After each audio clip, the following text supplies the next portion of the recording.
Hello, it's Jang here with a look at a LEGO Speed Champions set. This is the F14 T and Scuderia Ferrari truck set. Comes with 884 pieces. Now I would very much like to get right to talking about the Formula One car, but I can't. You see, I'm a big fan of Formula One and Formula One cars, and I watch all of the races, but in this set, this truck, this transporter truck, completely steals the show. The size of this thing is incredible. Look at one single minifigure next to it. This is not a standard size of LEGO truck here. This thing is a 10 wide build for the trailer section, an 8 wide plus a little bit build for the cab section. It's very custom, you know, it's using regular small pieces put together in nice ways. It was a very enjoyable building experience. Didn't get frustrating. I feel like the the sides are kind of smooth and simple, and they do use large panels, but that is kind of realistic though. It is what you need to see. The cab section is also a little bit kind of simple looking, but again, I think it has the right amount of realism. Notice they don't have a large windscreen piece here. They did all of this just completely custom, just kind of managing the A-frames and doing that with tiles and hinges there. You can put 2 minifigures in the cab there. A little bit of texturing on the back, and a little bit of gap here. The only one thing that I feel is missing with this build here from a design perspective is the ability to fold the whole cab forward. It's just what you see, so you're not able to open it up and see any engine detail. The trailer section, on the other hand, completely opens up quite a bit. So you've got that, and then you've got the back here, which opens up and brings down, oops, I just took it off its stand accidentally, brings down your ramp. More stickers used there, so you carry the car inside of it, and then you've got a bunch of equipment for your pit crew to use, and you can leave some of that in there if you want to, or you can take it out and just display it all, set up a full pit, kind of like I had everything displayed out at the beginning of the video. They even give you a couple of spare wheels and tires here, and a change of nose, and we'll look at this in comparison to the standard nose when we look at the car up more closely. But you've got some tool chests that can be easily removed here, that can be brought down to the ground, just 2 of those, and these do have tools inside of them. They give you a full set of their standard tools in black, the new standard tools in black that they introduced a few years back, I think it was. You get, well, that's not the greatest looking modern Formula One car jack, but that's what that's kind of trying to represent. You get a little pit scooter, a little red colored scooter to just putt around in the pits, and then you've got your whole console back here, complete with a cup for coffee, and that's just showing you some real-time telemetry. You can kind of turn this up so that huge figs like us can see it better, or you can turn it down so that the minifigs can see it, and that's got some nice little details on there, your little computer setup. And they also have another screen that's just a sticker over here representing a course that's currently being raced on.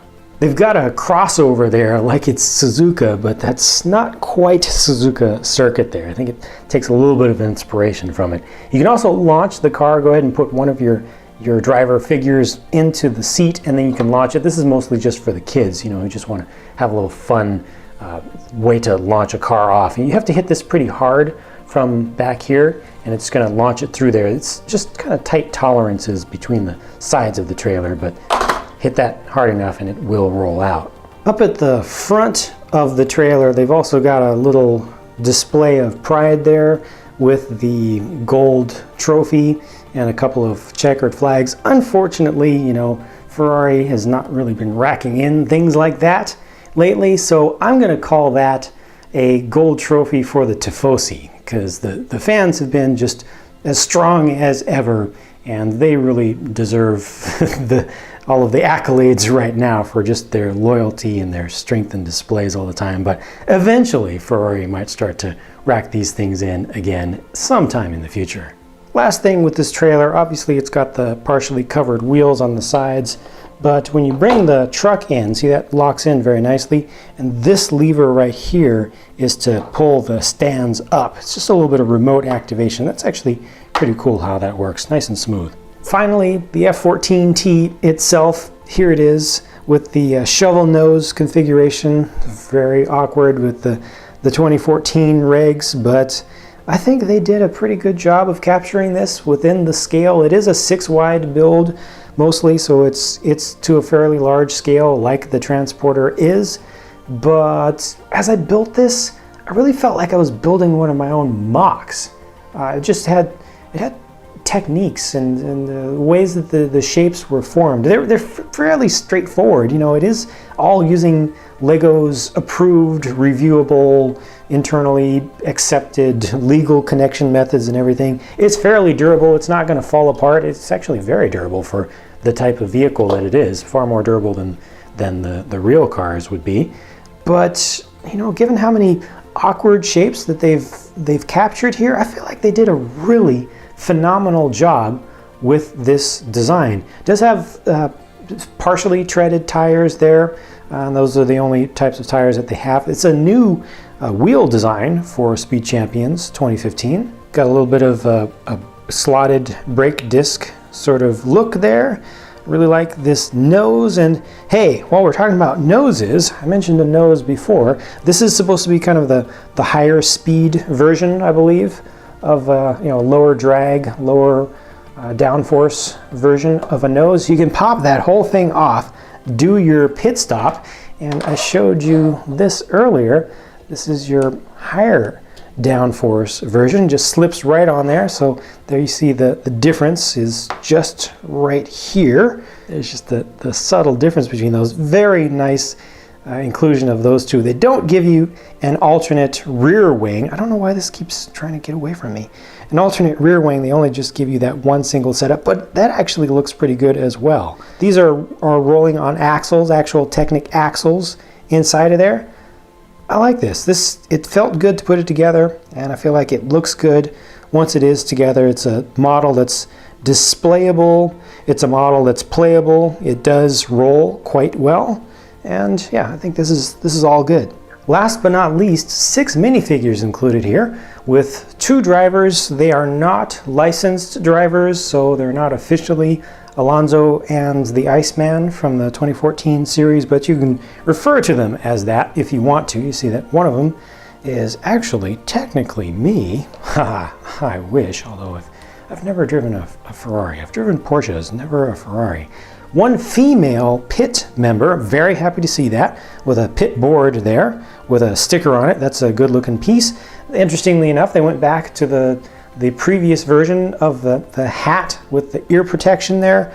They've got a newer version that has the ear protection and the hat integrated together, but this is the last one that they did last year.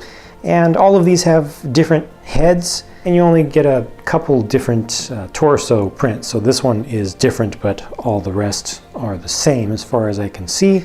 Again, this one is just a little bit different, doesn't have the Shell logo back there, and no alternate faces for these, so there's nothing else to see beneath the helmets or behind the hair. This whole set is on a different scale from the norm for Lego's just regular minifig scale stuff. I normally detest the ever-increasing size and the ever-increasing scale of Lego vehicles, but this is larger scale for minifigs done right, I feel. They've brought in a better relationship between the size of the Transporter and the Formula One race car itself. The race car is as small as you can get it while capturing all of the major shapes that you need to capture for this type of vehicle without using any really ridiculously fragile building techniques. A good range of pit crew and 2 drivers to switch between. Just a good layout. I like how everything is able to fold up into the trailer neatly. You know, it doesn't feel cramped inside of there. And surprisingly, given that Ferrari licenses are some of the hardest to come by and some of the most expensive, the price per part for this set is very normal. There are plenty of unlicensed Lego City sets and other things that are just Lego specific licenses, you know, where they didn't have to pay some other company for logos and such. that are more expensive than this for the parts count. So the value here is very good. I feel like this is displayable. This is good for fans. You know, it's authentic enough for true fans to appreciate it. And it's still great even for the younger kids who just want to play with it and want to enjoy looking at it and rolling everything around and folding things in and out and doing very unrealistic pit stops. It's all good. It's really all good. Please do share your thoughts, what you think about this set, down in the comment section. I appreciate your time, and I hope that I've shown everything that you wanted to see in this set. And I look forward to being able to bring you more reviews, because I've got a lot more sets to check out, and I'll be talking to you again very soon.